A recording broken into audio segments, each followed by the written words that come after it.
You see, the thing is that Arjuna, after he heard the entire Bhagavad Gita, Arjuna also started fighting. He said to Krishna, Karishye vachanam tava, Krishna, I will do what you have told me to do. I am convinced. I am completely convinced of what you said, Krishna. And I will do what you have told me to do. Krishna was told this by Arjuna at the end of the Bhagavad Gita. Arjuna was completely convinced. And then he started fighting. And then the most unfortunate event of Abhimanyu, he was just 18-year-old boy, 18 or 16. I think maybe 16-year-old. Yeah, he was 16-year-old boy. Just a 16-year-old boy. He was killed. Ghastly way.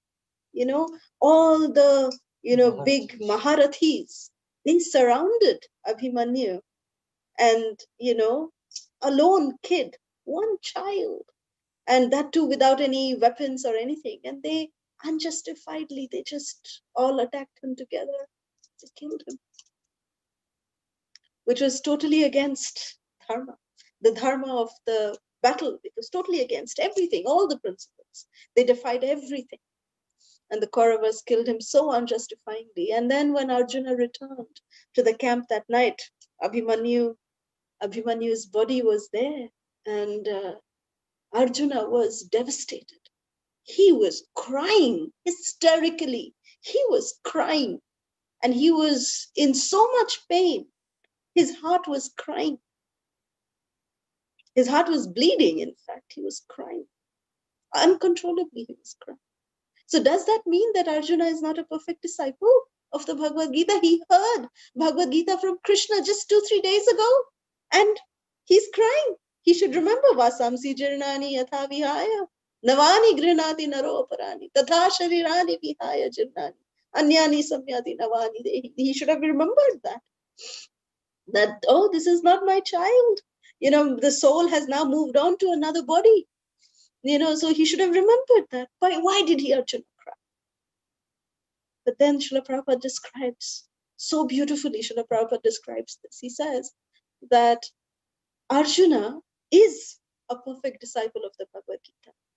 Because although there was such a setback in his life, but Arjuna did not question Krishna. That Krishna, I am listening to you. I am following your instructions. Then why did you do this to me? Why? How can you take my son away? So unjustifyingly? So much in an adharma way? How can you take my son away? Arjuna did not question Krishna. He did not have any doubt that, he did not come and say to Krishna that, Krishna, why? Why are you doing this to me? I am following what you told me to do. And look what happened to me. Why should I have to do this? Why am I doing this?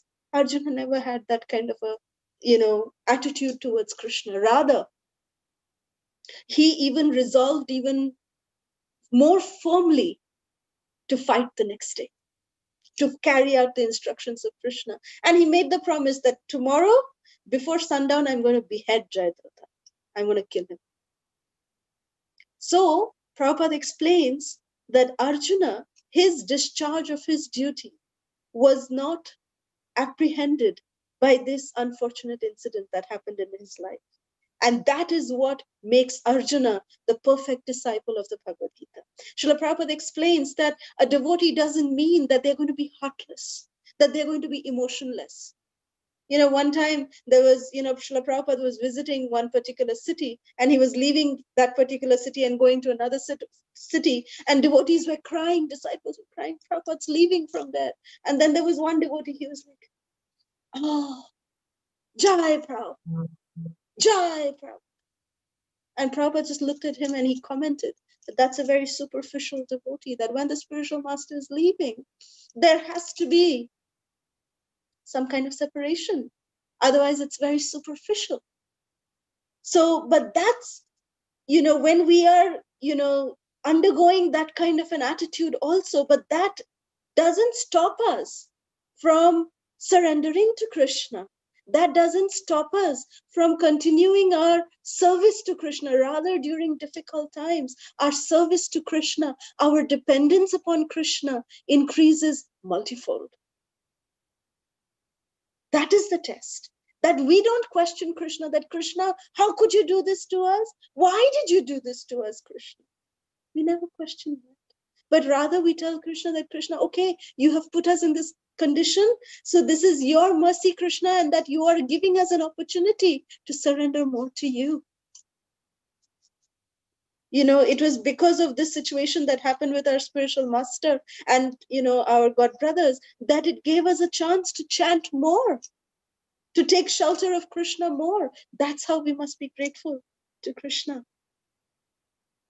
So not having any kind of emotions, not having any kind of feelings, that's not the goal of a devotee. That's not what describes us as a devotee. In fact, a devotee's heart, when we chant, it becomes much, much more softer. So they become more sensitive to these emotions, and they become more sensitive to others' sufferings, and that affects them. And of course, when they suffer, for their own suffering, they depend on Krishna. But when others suffer, they become very emotional. That's what Srila Prabhupada would think as well. Paradukha dukhi. But the test of a devotee is not whether he cries or he laughs or he's happy in good things or not, and thinks he's crying or not. The test of a devotee is, does he increase his dependence on Krishna? Does he continue his service? Does he continue chanting?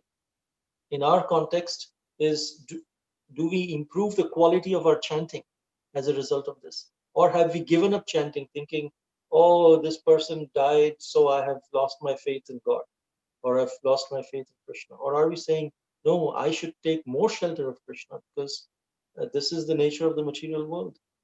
So how we react decides how we react in taking Krishna's shelter or not. That decides whether we are devotee, not whether we are crying or laughing or overcome by emotions.